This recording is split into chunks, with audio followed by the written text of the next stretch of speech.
dia 2 da nossa viagem. No sul. E esse dia 2, ele foi diretamente pra... Gruta do Poço Certo. Isso. E a gente saiu cerca de... 6 da manhã. Quantos kms mais ou menos? De Blumenau até a Gruta do Poço Certo. Uns 180? Isso. Então a gente saiu de manhã, né? Com muito frio, de novo. E aí a gente parou no primeiro posto já para completar o tanque. E aí que é muito legal, porque dentro de Santa Catarina, o que mais tem é curva. Estrada com curva, poucas retas que a gente pega. E a gente foi pela serra, não fomos por nenhuma BR. A gente pegou bastante curva de serra, foi muito bonito. E aí depois, quando a gente chegou em Alfredo Wagner, pegamos um trecho de mais de 6 quilômetros de terra, né, estrada de terra. E eu imaginei que a X-Max não ia aguentar, porque foi muito difícil. Sim, eu também fiquei com medo de dar ruim e a gente ficar ali. É que assim, eu sou muito aventureiro. E ela é mais pé no chão, ela é mais medrosa. Então, pra onde a gente ia lá em Santa Catarina, que gerava um pouco de risco, ela já ficava com receio. Sim, na maioria dos lugares, praticamente. E aí, a gente pegou, né, esse trecho de 6 quilômetros ou mais de estrada. Até então, a gente não tinha tomado café e a nossa intenção era tomar o café antes de visitar a gruta. Mas no meio do caminho, a gente não encontrou nada aberto, porque isso eu acho que era numa segunda-feira, eu não lembro, mas era um dia que, tipo, tava muito calmo, não tinha carro, não tinha quase nada na rua e os restaurantes, a maioria, estavam fechados. É isso mesmo. Tava muito cedo também. Mas beleza, aí a gente seguiu. E aí chegando lá na gruta, a Rê vai falar algumas dicas pra vocês. Antes de chegar a gente já se perdeu, né? É verdade. O GPS, ele foi mostrando o caminho e aí a gente foi subindo. Por fim, não achamos, voltamos e lá não tem praticamente nada. A gente ficou, e agora? Pra onde a gente vai? Sem saber. Acabou que tínhamos passado do caminho, era pra esquerda, a gente foi pra direita, né? Aí um detalhe, a gente subiu e ficamos bem não na nascente, mas ali um pouco do braço da cachoeira dessa gruta. A gente chegou até ali e o GPS estava falando, vocês chegaram, porque a gente estava em cima da gruta. Aí depois a gente voltou, né? E aí depois nós voltamos e encontramos o local. Realmente é uma entrada, como se fosse uma entrada de chácara. E lá já tem todas as informações. O horário de atendimento é das 8h30 às 5h30 todos os dias, exceto em dias de chuva, né? Mas o engraçado é que nós fomos em uma segunda-feira, dentro desse horário, acho que era umas 9 horas, entre 9 e 10 horas. E não tinha ninguém. Lá tem como se fosse uma lojinha, um stand, alguma coisa assim, que eles recebem o dinheiro. A taxa pra entrar e conhecer a gruta é R$10. Até a gravação desse vídeo. Na verdade, nem até a gravação, mas até o dia que fomos lá, o custo é R$10 para vocês visitarem a gruta. Isso, e o que a gente achou interessante é que mesmo com o local fechado, eles acabam confiando nas pessoas e lá tem uma placa que se não tiver ninguém para receber, você pode deixar o dinheiro embaixo da porta ou fazer o Pix, né? Tanto que a gente até encontrou, acho que R$40 no chão, né, amor? Eu acho que foi 40 ou 50 reais e, tipo assim, a gente imaginou que fosse do dono dali, né, daquela região. Aí eu peguei tudo, a gente colocou embaixo da porta junto com o nosso valor e seguimos pra gruta. E aí daquele ponto da cabana até a gruta é cerca de 200 metros de caminhada. É muito tranquilo, mas de novo, como a senhora Rê, ela tem muito medo, então ela foi, se cagando todinha. Viveu extraordinário. Vamos viver o extraordinário. Ela com medo. Nada. Tem nada. Tá doido? Ainda tem o Serra do Corvo Branco. Foi engraçado. Eu fiquei com muito medo mesmo, porque era uma trilha e não tinha ninguém. Então, várias vezes eu pensava, se acontece alguma coisa aqui, o que eu vou fazer? Primeiro, não tem ninguém. Segundo, não tem sinal. Então, eu fiquei com bastante receio, mas ele curtiu bastante. É um lugar, assim, muito mágico, que vale muito tudo que as pessoas falam. Todas as fotos, vídeos que a gente viu antes, vendo pessoalmente, é muito mais incrível.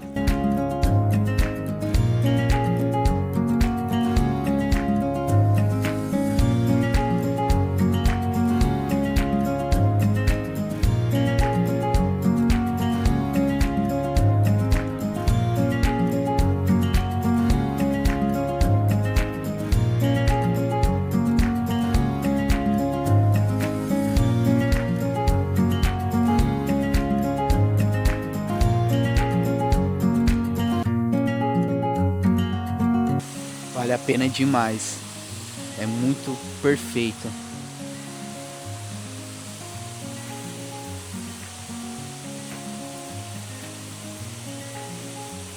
E aí chegando lá, é como se fosse uma capela mesmo, ao ar livre, né? Tem muitos bancos, como na igreja, tem algumas imagens, né, de Nossa Senhora. Então a gente acredita que seja algo mais voltado para o catolicismo. Tem crucifixos, tem imagens, como ele disse, tem casamentos, né? Inclusive nós vimos que lá tem pessoas que fazem casamento, eu sinceramente não sei como, porque o acesso é bem difícil, mas a paisagem deve ser espetacular. É algo único. Eu pesquisei na internet, a gente viu na internet alguns casamentos e é muito bonito o cenário que fica ali, né, do casamento em si, com todas as decorações. E um ponto muito interessante é que dentro ali daquela capela tem o véu de noiva, que é a cachoeira, né, que ela vai desaguando ali. E aí do lado da capelinha onde tem as imagens, tem uma bacia natural ali, da água que vem da cachoeira, que parece ser de batismo, né? Não sei se acontece isso, né? Mas parece muito. E na parte que é como se fosse um altar, onde ficam as imagens também, tem como se fosse uma fonte de água, então é bem bonito, assim, cada detalhe é muito encantador mesmo. E um ponto que a gente também achou muito interessante é porque a gente é acostumado com a capital de São Paulo, né? Onde tudo, a maioria das coisas bonitas, as coisas naturais, as pessoas acabam destruindo, acabam pichando. E lá não tinha nada disso. Tinham várias placas, né? Falando que era proibido. Mas assim, não tinha nada, nem escrito em pedras, adesivos, nada disso. Era tudo muito natural, assim, muito preservado. Mesmo não ficando ninguém lá. Até quando a gente tava indo, eu falei pra ele, será que vai ter alguém lá? E aí ele falou, não, se não tinha ninguém na entrada, imagina lá. E realmente não fica ninguém lá, não tem nenhum tipo de câmera, nada do tipo. É realmente a consciência das pessoas em manter algo que é natural. Algo que é único, né? Porque é muito difícil você conseguir preservar um lugar bonito como esse. E o que eu comentei com ela, né? Que tipo assim, em São Paulo,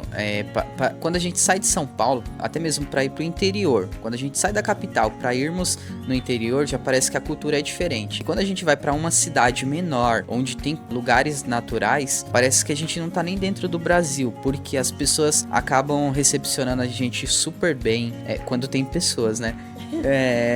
Os lugares são incríveis, são muito bonitos. É muito bom ter essa experiência, né? De viajar pelo Brasil, porque você vê que dentro do Brasil tem várias e várias culturas diferentes, jeitos de se viver, né? Bem diferentes, e que um respeita o outro. Diferente da capital, que é o que ela falou, né? Os lugares mais turísticos de São Paulo, capital, acabam sendo pichados ou não tem aquela conservação que deveria ter. E saindo de lá da gruta, a nossa intenção era encontrar um restaurante, porque a gente ainda não tinha tomado café, estava o jantar da noite anterior, não tinha comido nada, né? Tava em jejum. E aí quando a gente conseguiu voltar à estrada de terra e cair na rodovia, a gente pegou cerca de 2 quilômetros, eu acho que nem isso, né? E conseguimos sinal pra encontrar um restaurante que é muito próximo dali. Eu vou deixar o nome do restaurante aqui, se a gente anotou, porque eu não lembro. Mas assim, o restaurante ele é muito bom, confortável, quentinho, porque qualquer lugar, qualquer ambiente que a gente entrava era quente, porque a gente tava muito exposto ali ao vento, né? Sim.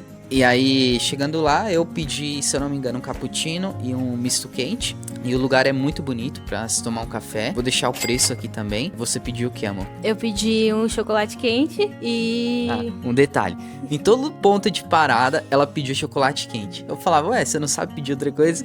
Ela, não, que chocolate quente esquenta mais, não sei o que, não sei o que. E aí ela sempre pedia chocolate quente. Então, por isso que ela deu risada, porque eu ficava zoando ela na viagem. É porque eu não tomo café. Então, acaba que não tem muita opção, né? Nem café, nem cappuccino, nada do tipo. Então, pra ser algo pra aquecer, tinha que ser o chocolate quente mesmo. Uma coisa interessante também que a gente percebeu é que eu já conhecia muito Blumenau, porque a minha irmã mora lá há pelo menos uns 15 anos. Então, a gente sempre foi de viajar pra lá e conhecer. Mas dessa vez eu tive uma outra experiência, porque na maioria dos lugares que a gente ia, a gente via que era muito voltado para o motociclismo. Então, tinha muito restaurante, a maioria, né, amor? Dos restaurantes, de padarias, dos postos de combustível. Eram todos, assim, lotados de adesivos. Então era muito interessante, porque a gente colava o nosso e ficava olhando. Inclusive, alguns a gente já conhecia as pessoas, né? Então reconhecemos o adesivo. Então isso é bem legal. São cidades bem voltadas para o motociclismo, eu acho que por conta das serras mesmo, né? E ela falando sobre os adesivos, o que me deixou muito feliz é que alguns dos adesivos são de pessoas que eu já entrevistei no canal. Então eu achei isso muito legal, porque querendo ou não, só de ver o adesivo ali gera aquela conexão. Olha, em tal momento eu entrevistei essa pessoa, e gera memórias e gera registros muito legais. E aí, claro que eu tive que deixar o meu registrado lá também, pra gerar essa conexão pros próximos que forem viajar e verem o adesivo ali, e aí lembrar, nossa, olha, esse é o cara das entrevistas das motos. Sim. E são pessoas de todos os estilos, né? Desde casais mais velhos, mais novos, grupos de amigos, grupos de amigas. É muito interessante. Motos também, desde motos de menores cilindradas a maiores cilindradas. Scooter, porque a gente foi de scooter. Muita gente não acreditou que daria pra ir de scooter, e a gente foi, e foi muito confortável, foi muito tranquilo, né? Sim, é uma viagem, assim, bem bacana. Você se sente muito acolhido, tanto pelas pessoas das cidades, quanto pelas pessoas que também estão na rota. Então, aí o café foi isso, né? Depois do café a gente pegou o trecho sentido Urubici, porque a intenção era ainda no mesmo dia conhecer a Serra do Corvo Branco e o Morro da Igreja, que eu vou deixar o arroba aqui de um meu xará, Pablo, que é lá da Serra do Corvo Branco. Ele já falava comigo pelo Instagram, então ele me deu algumas dicas, né? Ele falou, olha, visita o Morro da Igreja, porque é muito rápido e você vai conseguir ter mais um ponto dentro de Urubici pra conhecer. E eu vou deixar pro próximo vídeo, né, pra não se estender tanto nesse. E se você curtiu o vídeo até aqui, esse é o episódio 2 da nossa viagem conhecendo Santa Catarina. E se vocês curtiram, deixa aquele like, comenta sobre alguma coisa que vocês tiveram curiosidade durante essa trip número 2, né, do episódio 2. Manda pro amigo que você quer combinar, ou pra mulher de vocês que vocês querem fazer essa viagem pra conhecer essas regiões. Não esquece de se inscrever no canal, porque isso ajuda muito o canal a crescer cada dia mais, cada vez mais. E vamos embora pro próximo. É isso.